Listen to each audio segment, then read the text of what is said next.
हिमाचल विधानसभा चुनाव में सत्तारूढ़ बीजेपी आज जारी करेगी अपना चुनावी घोषणा पत्र। इस दौरान पार्टी के अध्यक्ष जेपी नड्डा, केंद्रीय मंत्री अनुराग ठाकुर और कई वरिष्ठ नेता मौजूद रहेंगे। 2 महीने से बीजेपी कर रही थी संकल्प पत्र की तैयारियां। समाज के हर वर्ग से सुझाव लेकर बीजेपी ने तैयार किया घोषणा पत्र। 50,000 से ज्यादा लोगों ने दिए ऑनलाइन ऑफलाइन सुझाव। हिमाचल चुनावों में जीत के लिए बीजेपी आज से पूरे प्रदेश में चलाएगी महा जनसंपर्क अभियान। इस अभियान में राष्ट्रीय स्तर से लेकर पन्ना प्रमुख तक कार्यकर्ता जनसंपर्क कर बांटेंगे घोषणा पत्र। हिमाचल के सभी 68 विधानसभा क्षेत्रों में एक साथ किया जाएगा जनसंपर्क अभियान। केंद्र और प्रदेश की योजनाओं को लोगों तक पहुंचाएंगे कार्यकर्ता।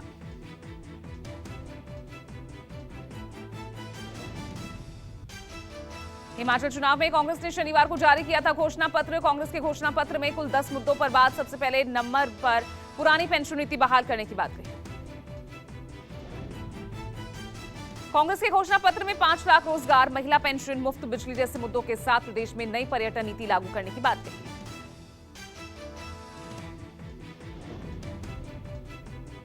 हिमाचल चुनाव में कांग्रेस ने उतारे स्टार प्रचारक। आज सचिन पायलट 4 जगहों पर चुनावी रैलियों को करेंगे संबोधित। पायलट की आज सुलह, पालमपुर, नूरपुर और ज्वालामुखी में रैली। हिमाचल चुनाव में बीएसपी सुप्रीमो मायावती की भी एंट्री। बद्दी में करेंगी एक रैली को संबोधित। बीएसपी ने 68 सीटों में से 55 सीटों पर उतारे उम्मीदवार। बसपा ने पंजाब नेतृत्व के 30 बड़े चेहरों को स्टार प्रचारक के तौर पर शामिल किया। प्रदेश अध्यक्ष सरदार जसवीर सिंह, विधायक और प्रभारी समेत कई पदाधिकारियों पर चुनाव की जिम्मेदारी। आज गुजरात के 1 दिवसीय दौरे पर पीएम मोदी। विधानसभा चुनाव की घोषणा के बाद पीएम का आज पहला दौरा। दक्षिण गुजरात और सौराष्ट्र में कार्यक्रमों में भाग लेंगे पीएम मोदी। वलसाड के कपराडा में एक चुनावी सभा तो सौराष्ट्र क्षेत्र के भावनगर में आयोजित एक सामूहिक विवाह कार्यक्रम में शामिल होंगे प्रधानमंत्री। केजरीवाल के गुजरात दौरे का आज तीसरा दिन। आज केजरीवाल वांकानेर, चोटीला और राजकोट ईस्ट में करेंगे रोड शो। केजरीवाल का अगला रोड शो 7 नवंबर को राजकोट रूरल, कालावड और जेतपुर में होगा। वहीं 8 नवंबर को जूनागढ़, केशोद और मांगरोल में करेंगे रोड शो।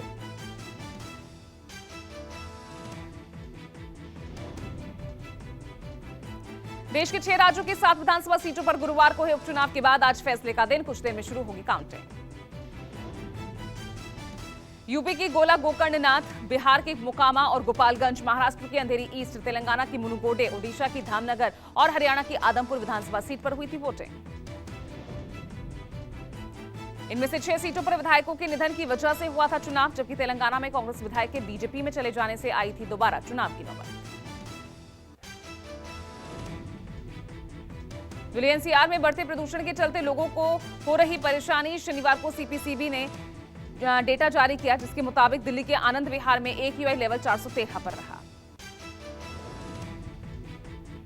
वहीं एनसीआर की बात करें तो नोएडा में 529, गुरुग्राम में 384, फरीदाबाद में 437 AQI रहा। मौसम विभाग के मुताबिक आज और कल मिल सकती है प्रदूषण से थोड़ी राहत, जबकि आने वाले 6 दिनों तक स्थिति बेहद खराब रहने की अनुमान। प्रदूषण को देखते हुए दिल्ली में ग्रेडेड एक्शन प्लान लागू। नोएडा से दिल्ली आने वाले डीजल ट्रकों पर लगाए प्रतिबंध। सिर्फ सीएनजी और इलेक्ट्रिक ट्रकों को बॉर्डर पार करने की मंजूरी। नोएडा दिल्ली बॉर्डर पर चिल्ला रेड लाइट, डीएनडी और कालिंदी बॉर्डर पर लगाई रोक। ट्रैफिक को संभालने के लिए कई रास्तों पर किया गया डायवर्जन।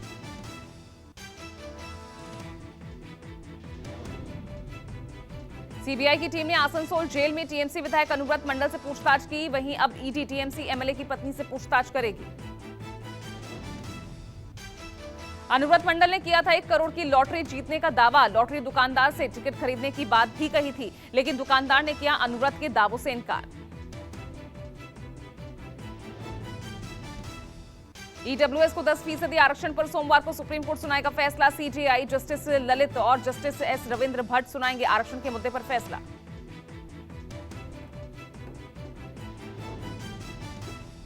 आरक्षण के मुद्दे पर अलग अलग हो सकती है दोनों जजेस की राय। ऐसी स्थिति में बहुमत का फैसला होगा मान्य।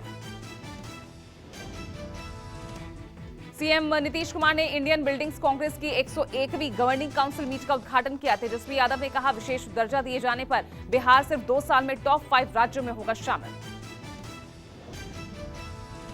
अमृतसर में सुधीर सूरी की हत्या के बाद परिवार ने उठाई कई मांगों को लेकर परिवार की अमृतसर के प्रशासनिक अधिकारियों के साथ हुई बैठक। सूरी कत्ल केस में घर वालों ने मांगी सुरक्षा, अमृतपाल को भी किया मामले में नामजद, सुधीर सूरी को शहीद का दर्जा देने की उठाई मांग। पंजाब के एडीजीपी लॉ एंड ऑर्डर अर्पित शुक्ला ने सुधीर के परिवार से की मुलाकात। अर्पित शुक्ला ने पीड़ित परिवार को दिया हत्याकांड की निष्पक्ष जांच का भरोसा।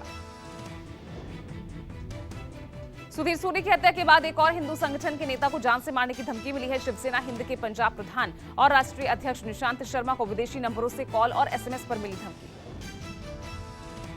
धमकी मिलने के बाद निशांत ने जताई जान के खतरे की आशंका, पुलिस से की सुरक्षा की मांग।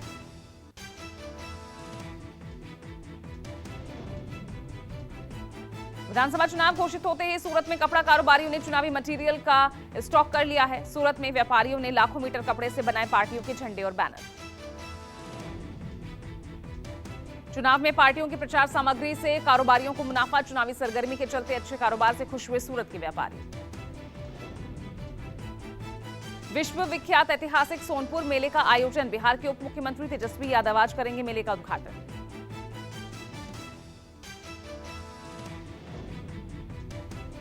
कोरोना संकट काल के 2 साल बाद हो रहा मेले का आयोजन, स्थानीय लोग और व्यापारियों में खुशी का माहौल।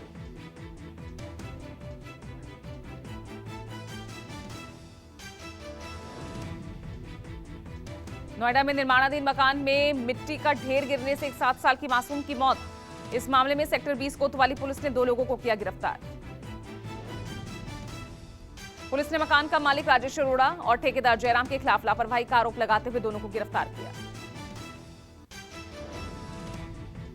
जयपुर में एक समुदाय विशेष के युवकों ने एक शादी समारोह में घुसकर जमकर तोड़फोड़ की। घटना के बाद डरे सहमे पीड़ित परिवार ने रात के अंधेरे में छिपकर फेरे कराए।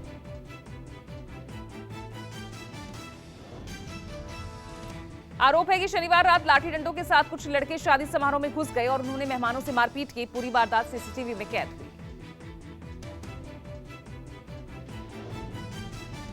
मध्य प्रदेश के इंदौर में लड़की को जबरन कार में बैठाने का वीडियो वायरल हुआ। हालांकि लड़की ने इस वीडियो का खंडन करते हुए कहा कि वीडियो में मेरा और मेरे भाई के बीच लड़ाई हुई है।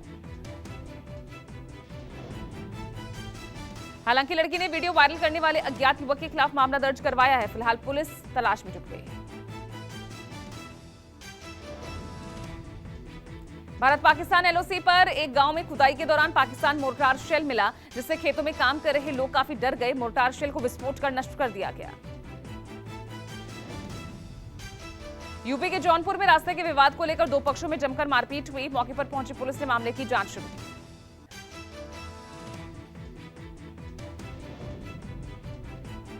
पुलिस की कार्रवाई को एक पक्षीय बताकर नाराज ग्रामीणों ने पुलिस टीम पर जमकर पथराव किया, जिसमें पुलिस की 2 गाड़ियों को काफी नुकसान पहुंचा। पश्चिम बंगाल की जलपाईगुड़ी में पुलिस ने बड़ी कार्रवाई करते हुए 1 करोड़ के सोने के बिस्किट के साथ 2 लोगों को गिरफ्तार किया।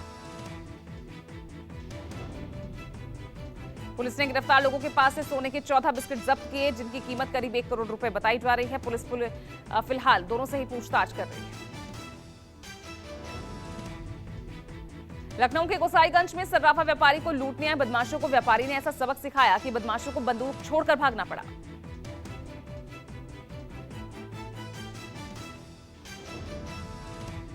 बंदूक की नोक पर लूट करने आए बदमाशों को व्यापारी ने दबोच लिया, जिससे दोनों लुटेरे सड़क पर गिर गए और इस दौरान उन दोनों की करतूत सड़क पर लगे सीसीटीवी में कैद हो गई।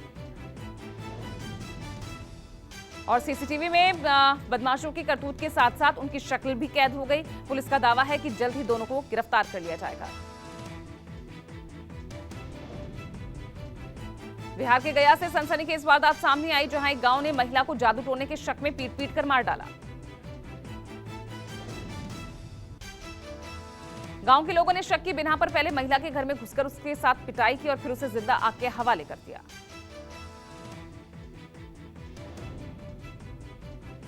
तेलंगाना के संगारेड्डी सरकारी स्कूल में नाश्ता करने से 50 से ज्यादा छात्राएं बीमार पड़ गईं। बीमार छात्राओं को सरकारी अस्पताल में भर्ती कराया गया है।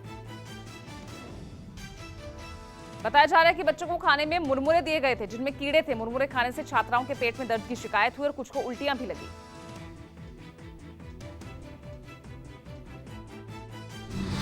नमस्कार, मैं हूं मानक गुप्ता। अगर आपको हमारा ये वीडियो पसंद आया हो तो इसे लाइक और शेयर जरूर करें और हां, हमें सब्सक्राइब और फॉलो करना ना भूलें ताकि आप देश और दुनिया की कोई खबर मिस ना करें। तो जुड़े रहिए हमारे साथ और देखते रहिए न्यूज़ 24।